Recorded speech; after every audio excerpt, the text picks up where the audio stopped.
exhibit in Washington is taking visitors to the scene of the crime. And though what you're about to see isn't real, some of the images are troubling.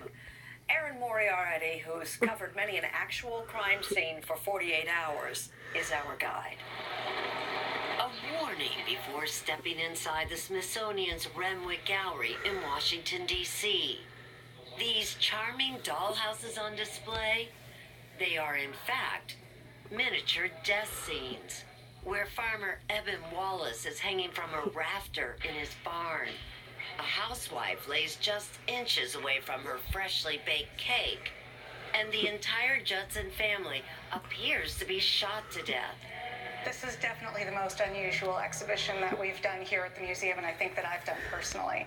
Curator Nora Atkinson organized the first and only public exhibit of what are known as the nutshell studies of unexplained death. Both on her face, but also on the wall. When you first chose to put on these displays, was there a concern that this is just a little too macabre? For sure. Yeah, I wasn't sure if the public could handle it, and it's been an amazing success. There's blood in the baby's crib. What draws in crowds are 19 scenes, most based on true events from the 1940s, recreated with mind-boggling details at a scale of 1 inch to 1 foot. Fully stocked kitchens, tiny bookends, a half-inch rolling pin, newspapers with actual headlines.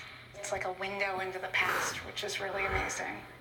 And, of course, as these are death scenes, realistic blood spatter on the walls. So this is called three-room dwelling. This is probably the most gruesome scene of the bunch because this is the only multiple homicide or multiple homicide-suicide.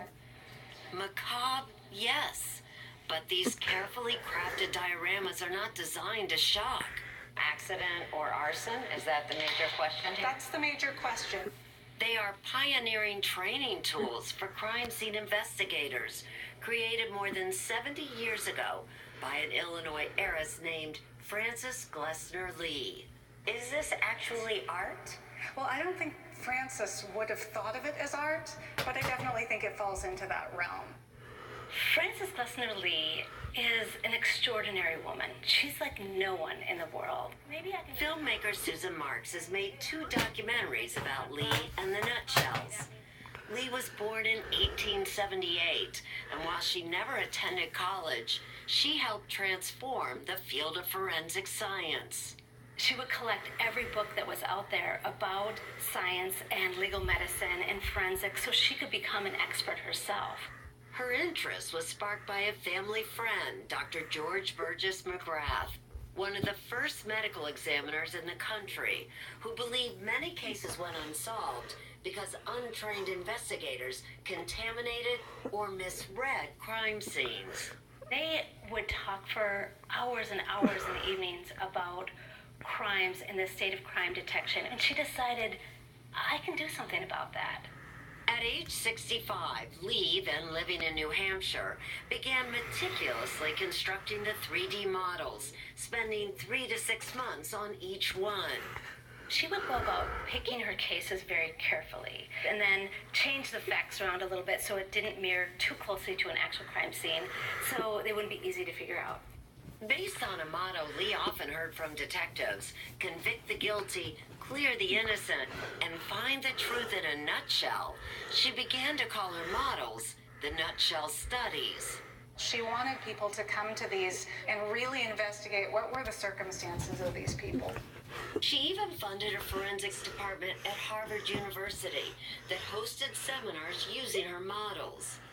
Lee was so influential, in 1943 she was named police captain in New Hampshire, the first woman in the country with that rank. A lot of people did not appreciate her in her time, and she just kept pushing through, but she knew on some level that what she was doing was valuable and helpful. After Lee died in 1962, everything was moved from Boston to the Maryland Medical Examiner's office in Baltimore. I love them all. They're like my children. I can't choose just one.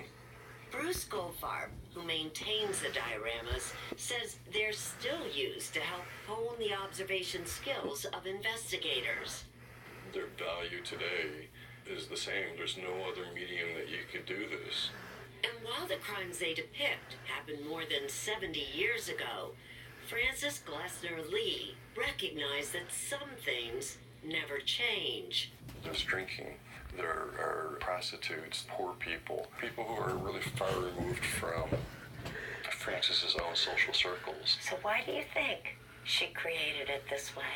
Because she felt that it was important, because that person's death deserves the same investigation as anybody else. The models will return to this room when the Smithsonian exhibit ends. But until then, museum goers get to struggle with the same questions that have stumped seasoned investigators for decades. What about Mrs. Barnes in the kitchen? The door is stuffed with newspaper, but was this really a suicide? Or take a shot at solving the deaths of the Judson family. It doesn't look like the wife could have done it because it looks like she was shot in the bed. And the baby couldn't have done it, obviously, so it has to be an intruder or the husband. Still, if you're hoping for actual answers, you might be disappointed.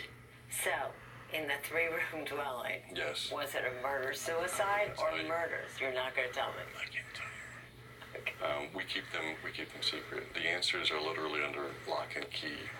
So you have to come to it with an open mind and an eye for those details and figure it out for yourself.